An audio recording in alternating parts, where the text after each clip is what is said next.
The Friday evening crowd at Miller's Steakhouse was loud and cheerful, the clinking of glasses mixing with the low hum of country music. But at a corner table, Jack Carson sat quietly with his 8-year-old daughter, Emma. A decorated Army veteran and now a single dad, Jack was used to watching the world from the sidelines. Life after the military hadn't been easy. He worked long hours at the auto shop, raised Emma on his own, and rarely spoke unless necessary. People sometimes said he looked too serious, but Jack knew he carried the weight of things others didn't have to see. Tonight was supposed to be special. Emma had begged him for a real steakhouse dinner, just like the ones she saw on TV. Jack agreed, even though money was tight, because he wanted his little girl to have one night where everything felt normal. They were halfway through their meal when Jack noticed something at the table across from them. A man in his 50s, wearing a police chief's uniform, laughing with friends. The guy was well known in town, Chief Randall Hayes, a man everyone respected.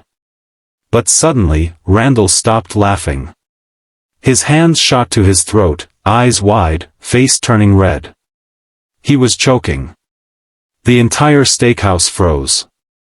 People gasped, some shouted for help, others fumbled for their phones, but no one moved fast enough. Jack didn't think, he just reacted.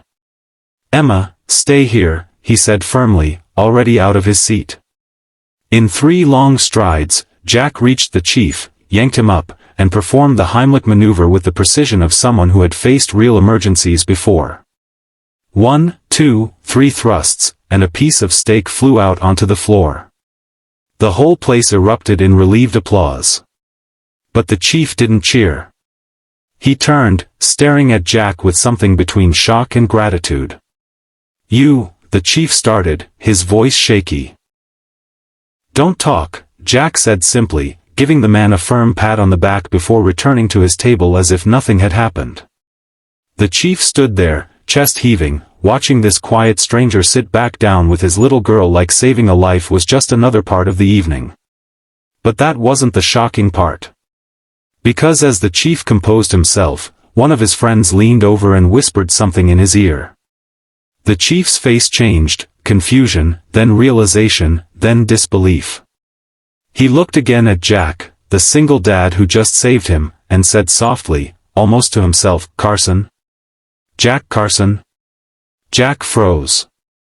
He hadn't heard that name spoken like that in years. The chief walked over. You served in Fallujah, didn't you? You're the guy who saved those 3 soldiers when..." Jack cut him off gently. "It doesn't matter. That was a long time ago." But the chief wouldn't let it go. "People should know," he said. "You didn't just save me tonight. You've been saving lives long before this." Jack didn't respond. He just looked at Emma, who was beaming with pride at her dad. The steakhouse manager came by, insisting Jack's meal was on the house. The chief, still shaken, invited Jack and Emma to dinner the following weekend, his treat. He said he wanted to tell people about this man, this veteran who kept quietly serving others without asking for anything in return. Jack didn't want recognition. He never had. But that night, as he walked out holding Emma's hand, he realized something. Sometimes the world needs reminders that courage and kindness still exist. That ordinary people can do extraordinary things when it matters most. Back in the car, Emma looked at him with wide, proud eyes.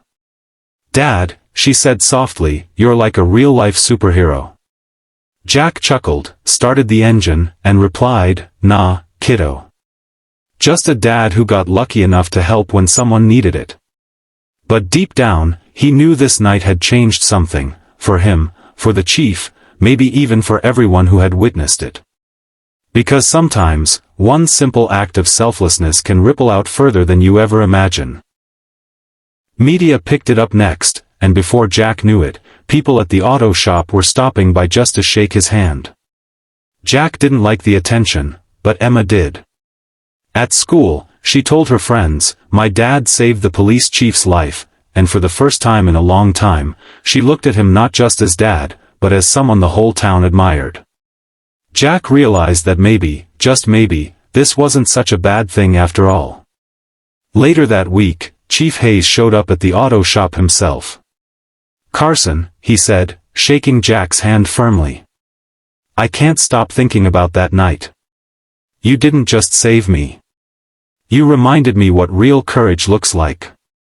I'd like you to come to the town hall meeting next week. Let us honor you properly." Jack hesitated. "I'm no hero, Chief. I just did what needed to be done." The chief smiled knowingly. "Funny thing about heroes, they never think they are." Jack didn't answer.